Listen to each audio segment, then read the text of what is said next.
So good morning guys. तो चलिए start करते हैं आज की रिवीजन क्लास। बताइए किस राज्य के काले चावल को जीआई टैग मिला? तो आंसर होगा मणिपुर। अभी आपको याद होगा, और काले चावल से आपको याद होगा कतरनी चावल, इसको भी जीआई टैग मिला था, ये बिहार का है। जुडीमा चावल से बनी वाइन को भी जीआई टैग मिला था, ये असम की है। अच्छा, राष्ट्रीय चावल अनुसंधान केंद्र कहाँ पर है? कटक उड़ीसा में है। और अंतरराष्ट्रीय चावल अनुसंधान केंद्र कहाँ पर है? मनीला फिलीपींस में है। काले चावल को ही चकहाऊ भी कहा जाता है। एक काला घोड़ा महोत्सव भी होता है जो महाराष्ट्र में मनाया जाता है। और काला चावल नमक महोत्सव ये उत्तर प्रदेश के झांसी में। बताओ, इंटरनेशनल एटॉमिक एनर्जी एजेंसी का हेडक्वार्टर वियना ऑस्ट्रिया में है। अभी आपको याद होगा, इंटरनेशनल एटॉमिक एनर्जी एजेंसी के लिए बाहरी लेखा परीक्षक चुना गया था गिरीश चंद्र मुर्मू को, जो कि वर्तमान में हमारे कंट्रोलर एंड एडिटर जनरल हैं, कैग हैं। बताओ, विश्व हृदय दिवस कब मनाते हैं? 29 सितंबर को। थीम थी use heart to connect. Japan के नए मुख्यमंत्री बन गए फुमियो किशिदा। ट्यूनीशिया की कैपिटल क्या है? ट्यूनिश है। करेंसी है ट्यूनिशियन दिनार। और यहाँ की पहली महिला प्रधानमंत्री बनी थी नजला बोदेन। वैसे प्रेसिडेंट हैं Kais Saied. Mid day meal योजना का नाम बदलकर क्या कर दिया गया? प्रधानमंत्री पोषण योजना कर दिया गया। पोषण अभियान जानते हो आप, ये कब शुरू हुआ था? 8 मार्च 2018 को राजस्थान के झुंझुनू से। वैसे अंतर्राष्ट्रीय महिला दिवस हम 8 मार्च को ही मनाते हैं। एक पोषण माह आपसे पूछा जाएगा किस माह को मनाते हैं, तो सितंबर माह को, ये भी याद रखना। संविधान, संस्कृति और राष्ट्र, ये जो बुक है इसके लेखक कौन है? कलराज मिश्र हैं, राजस्थान के गवर्नर हैं ये। फिर बताओ, भारत की पहली महिला चुनाव आयुक्त कौन थी? रमा देवी। वर्तमान में कौन है? सुशील चंद्रा है, 24वें नंबर के। और पहले चुनाव आयुक्त कौन थे? सुकुमार सेन थे। प्रश्न में पहली महिला का पूछा जा रहा है, ये ध्यान रखना। फिर बताओ, जियोलॉजिकल सर्वे ऑफ इंडिया की पहली महिला अध्यक्ष धृति बनर्जी है। और हाँ गाइस, देखिए इंडिया के टॉप बैंक एडुकेटर्स एक बार फिर अनअकैडमी पर आपके लिए ला रहे हैं ढेर सारी फ्री क्लासेस। तो अनअकैडमी की हर क्लास कंडक्ट की जाती है आपके बैंक की हर परीक्षा की तैयारी को और भी ज्यादा मजबूत करने के लिए। और ये सारी फ्री क्लासेस आपको मिलेंगे अनअकैडमी पर, जहां पर आप अपने फेवरेट टीचर के साथ अपने घर से अपने पर्सनल शेड्यूल के हिसाब से पढ़ सकते हैं। और अनअकैडमी की हर क्लास आप लाइव नहीं तो बाद में रिकॉर्डेड सेशन के द्वारा भी अटेंड कर सकते हैं। और अगर आप चाहें तो क्लास को डाउनलोड करके ऑफलाइन भी देख सकते हैं। और आप लाइव क्लास में आस्क अ डाउट फीचर के द्वारा टीचर से अपने डाउट भी क्लियर करवा सकते हैं। और आप लाइव क्विजेज और टेस्ट सेशन भी अटेंड कर सकते हैं, जहां पर आपको अपनी लाइव रैंकिंग भी देखने को मिलेगी। और अनअकैडमी पर टोटल 12 भाषाओं में क्लासेस कंडक्ट होती है, तो आप अपनी फेवरेट भाषा में क्लास अटेंड कर सकते हैं। आप अपने टीचर के साथ इंटरेक्ट कर सकते हैं, लाइव पोल में पार्ट ले सकते हैं। और ये सभी फीचर आपको मिलेंगे एक ही प्लेटफॉर्म पर, एक ही सब्सक्रिप्शन के साथ। तो आज ही सब्सक्राइब करें अनअकैडमी पर और इन सभी बेनिफिट्स का लाभ उठाइए। और हाँ देखिए, अगर आप मेरा कोड जो कि है क्रेक एग्जाम 10 यूज करते हैं तो आपको एडिशनल 10% का इंस्टेंट डिस्काउंट भी मिलता है। तो आपको इन सभी क्लासेस के जो लिंक हैं वो नीचे डिस्क्रिप्शन में मिल जाएंगे, तो वहां जाकर के आप इन सबका बेनिफिट उठा सकते हैं। अभी हम बढ़ते हैं आगे। फिर बताइए, विश्व विरासत दिवस कब मनाया जाता है? 18 अप्रैल को। थीम क्या थी? Complex parts diverse future. फिर बताओ, वर्ल्ड लीवर डे 19 अप्रैल को। नेशनल सिविल सर्विसेज डे 21 अप्रैल को। और 21 अप्रैल को ही विश्व रचनात्मक और नवाचार दिवस, world creativity and innovation day भी मनाते हैं। अर्थ डे कब मनाया जाता है? 22 अप्रैल को। इसकी थीम थी रीस्टोर अवर फ्यूचर। मैंने आपको बोला था 22 तारीख से 3 लगातार महीनों के दिन याद रखने हैं। जैसे 22 मार्च वर्ल्ड वाटर डे, 22 अप्रैल अर्थ डे, 22 मई वर्ल्ड बायोडाइवर्सिटी डे, याद रखना ये। विश्व पुस्तक व कॉपीराइट दिवस 23 अप्रैल को। और अगर पूछा जाए 2021 के लिए विश्व पुस्तक राजधानी चुना गया था जॉर्जिया की कैपिटल तबिलिसी को। विश्व पशु चिकित्सा दिवस 24 अप्रैल को।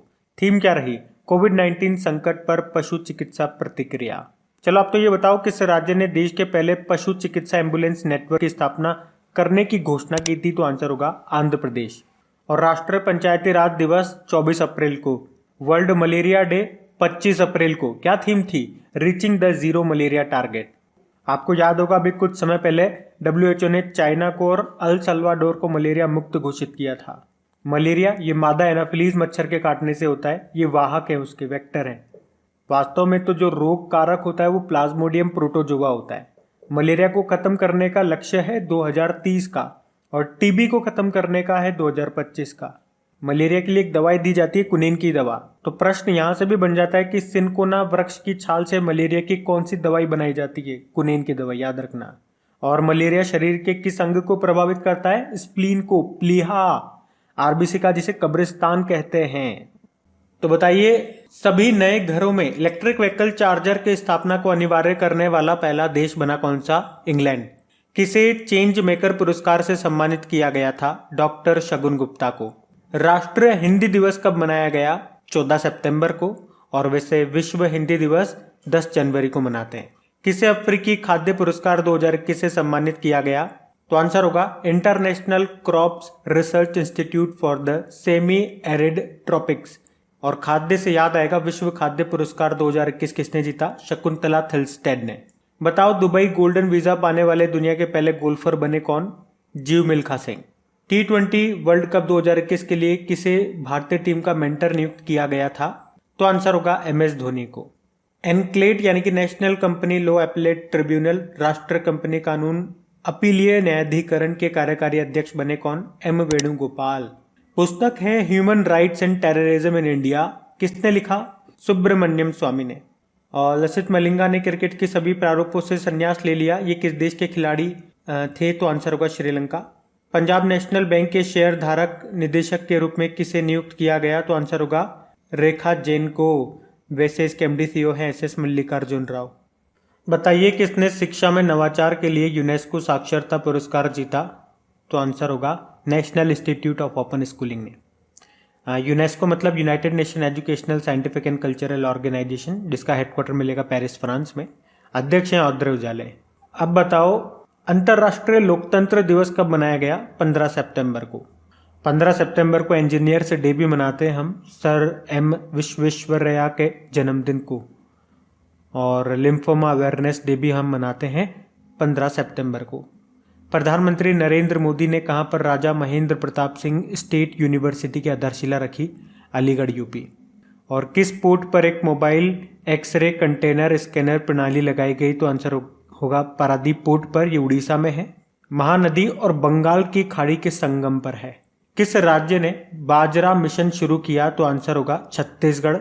छत्तीसगढ़ के मुख्यमंत्री हैं भूपेश बघेल और गवर्नर है अनुसुईया उइके। और यहाँ की कैपिटल रायपुर है।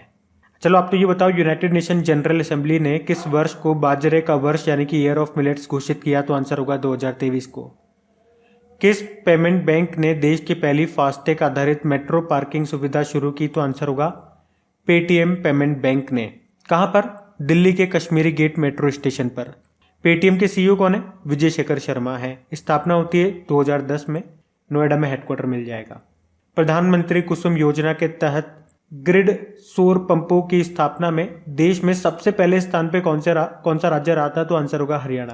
प्रधानमंत्री कुसुम योजना, इसमें सोलर पंप लगाने पर किसानों को 75% तक की छूट मिलती है, 75% तक का डिस्काउंट मिलता है, छूट मिलती है। इसकी फुल फॉर्म होती है किसान ऊर्जा सुरक्षा एवं उत्थान महाअभियान। बताओ, भारत ने किस देश को डॉर्नियर विमान सौंपा? तो आंसर होगा मॉरिशस, जिसके कैपिटल पोर्ट लुइस है। मॉरिशियन रुपये यहाँ की करेंसी। और प्रधानमंत्री हैं प्रवीण जुगनौथ। और यहाँ के पूर्व प्रधानमंत्री थे अनिरुद्ध जुगनौथ, जिन्हें 2020 में पद्म विभूषण मिला था। अभी 2021 में जापान के जो पूर्व प्रधानमंत्री थे शिंजो अबे, उनको भी पद्म विभूषण दिया हमने। एशिया ओलंपिक परिषद के कार्यवाहक अध्यक्ष के रूप में नियुक्त किया गया राजा रणधीर सिंह को। एशिया ओलंपिक परिषद, जिसका हेडक्वार्टर कुवैत सिटी में है। और वैसे इंटरनेशनल ओलंपिक कमेटी का हेडक्वार्टर लुज़ेन स्विट्जरलैंड में है, जिसके अध्यक्ष हैं थॉमस बाक। किसे कोको कोला इंडिया का वाइस प्रेसिडेंट बनाया गया? सोनाली खन्ना को।